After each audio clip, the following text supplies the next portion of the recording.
శరీరములు ఎన్ని రకములు? ఏ శరీరాన్ని ధరించిన వారు ఎక్కడుంటారు? మరణించిన తర్వాత మన ఆత్మకి శరీరం ఉంటుందా? స్వర్గానికి వెళ్ళే వాళ్ళకి ఆకలి ఉండదా? నరకానికి వెళ్ళే వాళ్ళ శరీరం ఎలా ఉంటుంది? ఈ ప్రశ్నలన్నిటికీ పద్మపురాణం చాలా స్పష్టమైన సమాధానం చెప్తుంది. మరణం తర్వాత ఆత్మ ఎక్కడుంటుంది? ఆత్మ ధరించే శరీరములు 3 రకములుంటాయి.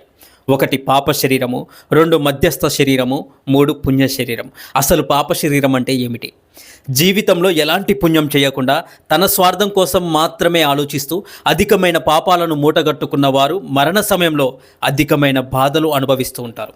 వారిని తీసుకొని పోవడానికి 3 యమదూతలు వస్తారు. వారి ఆత్మను తమ వద్ద ఉన్న యమపాశంతో లాగి ఆ ఆత్మను ఒక యాతన శరీరంలోకి ప్రవేశపెడతారు. ఈ శరీరం అత్యంత భయంకరంగా ఉంటూ స్త్రీ పురుష లింగభేదం లేకుండా ఉంటుంది. కానీ ఈ శరీరానికి మలమూత్ర విసర్జన ద్వారాలుంటాయి. ఈ శరీరం నరకంలో విధించే శిక్షలు అనుభవించడానికి చాలా అనువుగా ఉంటుంది. అలా జీవుడు తన పాపాలకు అధికమైన శిక్షలు అక్కడే అనుభవించి కొంత పాపం మిగిలి ఉండగానే తిరిగి మళ్ళీ భూలోకంలో పుడతాడు. అతను మిగిలిన పాపాలను అనుభవిస్తూ తన పాప కర్మలను పూర్తి చేసుకుంటాడు.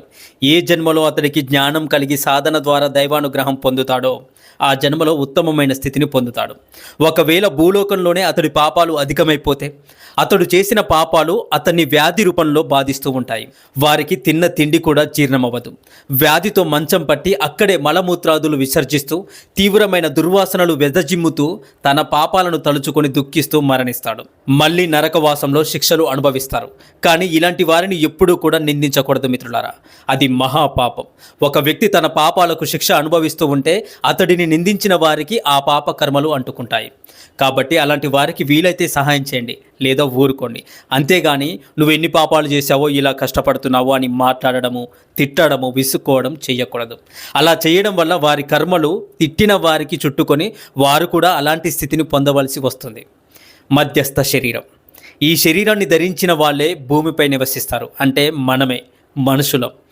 మన శరీరాలు పాపం పుణ్యం 2 కలగలిసిన శరీరాలు. మన బుద్ధిని మంచికి వాడి ఇతరులకు హాని చేయకుండా మన బ్రతికేదో మనం బ్రతుకుతూ వీలైనప్పుడు మన శక్తికి తగ్గట్టుగా దాన ధర్మాలు, పుణ్యకార్యాలు, భగవంతుడి సేవ చేస్తూ మన పాపాలను తగ్గించుకుంటే మనం కూడా పుణ్య శరీరాన్ని పొందవచ్చు. అసలు మాకు ఈ స్వర్గము నరకాలు వద్దు అనుకుంటే, ఈ జనన మరణ చక్రం నుంచి విముక్తి కావాలి అంటే భగవద్గీతలో శ్రీకృష్ణ పరమాత్మ చెప్పినట్టు మన సర్వకర్మలన్నింటినీ స్వామివారికి సమర్పిస్తూ నిత్యం సర్వకాల సర్వావస్థలలో ఆయన ధ్యానం చేస్తూ ఈ శరీరాన్ని త్యజిస్తే మనకు భగవంతుడు మోక్షాన్ని ఇచ్చి జనన మరణ చక్రం నుంచి విముక్తిని కలిగిస్తాడు.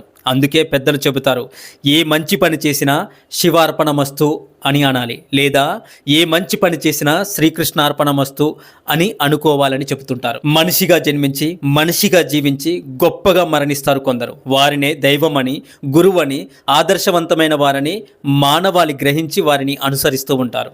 3వది పుణ్య శరీరం. మానవుడు జీవితంలో మొత్తం పుణ్యాలు మాత్రమే చేసి తన శరీరాన్ని పూర్తిగా పుణ్యంతో నింపిన వారు ధరించే శరీరమే పుణ్య శరీరం. ఇది ముఖ్యంగా ఉపాసనా పరులు తన కర్మలను పూర్తిగా నాశనం చేసుకున్న తర్వాత వారికి లభించే శరీరం. వారు మరణించాక వారి ఆత్మను దేవతలు ఒక దివ్య శరీరంలోకి ప్రవేశపెట్టి వారిని స్వర్గానికి తీసుకొని వెళతారు.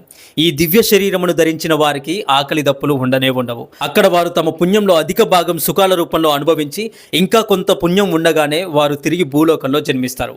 వారు ఉత్తమ జన్మను ధరిస్తారు. అంటే గొప్ప వంశంలో పుట్టడము, లేదా ధనిక కుటుంబంలో పుట్టడము, అందమైన రూపంతో చక్కని ప్రవర్తనతో జన్మించడం. ఒకవేళ మరణించక ముందే వారి సర్వకర్మలు పూర్తయి వారు ఇంకా అధిక పుణ్యకార్యములు, ఉపాసనలు చేస్తూ ఉంటే వారికి భూలోకంలోనే దివ్య శరీరం లభిస్తుంది. అంటే వారికి బ్రతికుండగానే ఆకలి దప్పులు చాలా వరకు నశించిపోయి మలమూత్రాదులు కూడా ఆగిపోతాయి. వారి ఉపాసన మరింత అధికమైతే వారి శరీరము సుగంధభరితమవుతుంది. ముఖ్యంగా అమ్మవారి ఉపాసకులైతే వారి శరీరం నుంచి సంపెంగ పువ్వుల పరిమళం వస్తుంది. వారి ఉపాసన మరింత అధికమైతే వారి శరీరం నుంచి పవిత్రమైన పరిమళాలు వస్తాయి. కావాలంటే మీరు ఎవరినైనా మహాత్ములను, ఉపాసనా పరులను కలిసినప్పుడు గమనించండి. మన కర్మలే మన వెంట వస్తాయి. ధనము కాదు, హోదా కాదు. చేసిన పాప పుణ్యాలే ఆత్మకు మార్గాన్ని చూపిస్తాయి. ఈ సత్యాన్ని గరుడ పురాణం మనకు బోధిస్తుంది. గరుడ పురాణంలో 3 ముఖ్య భాగాలుంటాయి. ఆచారకాండ అంటే జీవితం ఎలా గడపాలి, ప్రేతకాండ అంటే మరణం తర్వాత ప్రయాణం ఎలా ఉంటుంది, బ్రహ్మకాండ అంటే మోక్ష మార్గం. ఈ 3 మనిషి జీవితానికి అద్దం లాంటివి. ఈ జన్మలో మనం చేసిన కర్మలే వచ్చే జన్మలో మన యొక్క ప్రయాణాన్ని నిర్ణయిస్తాయి. అహంకారాన్ని వదలండి, మోసం చేయకండి, దయ, ధర్మం, సత్యం అలవాటు చేసుకోండి. అప్పుడు జీవితం చాలా ప్రశాంతంగా ఉంటుంది. మరణాంతరం ప్రయాణం కూడా చాలా సులభంగా ఉంటుంది. ఓం అరుణాచలేశ్వరాయ నమః. మీకు ఈ వీడియో నచ్చితే ఓం నమః శివాయ అని కమెంట్ చేసి మరెన్నో వీడియోస్ కోసం మన ఛానల్ని ఇప్పుడే సబ్స్క్రైబ్ చేసుకోండి. Thank you for watching this video. సర్వం శ్రీకృష్ణార్పణమస్తు. ఓం నమః శివాయ.